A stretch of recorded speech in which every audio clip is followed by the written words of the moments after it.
केंद्रीय मंत्री नितीन गडकरी आज इंदापूरच्या दौऱ्यावर आहेत। गडकरी यांचं इंदापूरमध्ये हेलिकॉप्टरमधून आगमन झालं। आज संत तुकाराम महाराज पालखी महामार्गाची मंत्री गडकरी करणार आहेत। दरम्यान पालखी मार्गाचं 80% काम पूर्ण झालेलं आहे। या कामात काही मागण्या आहेत, त्याचा विचार केला जातो, अशी प्रतिक्रिया गडकरींनी यावेळी दिली।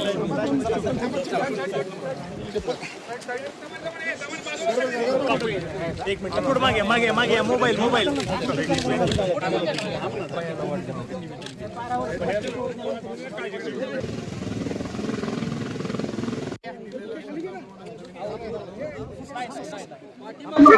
ऐंशी टक्केपेक्षा जास्त काम पूर्ण झालेलं आहे। या कामामध्ये कुठे कुठे जनतेच्या गैरसोयी आहेत, त्याच्या काही मागण्या आहेत, त्याची क्वालिटी कशी आहे, लँडस्केपिंग कसं झालेलं आहे, हे सगळं परीक्षण आहे।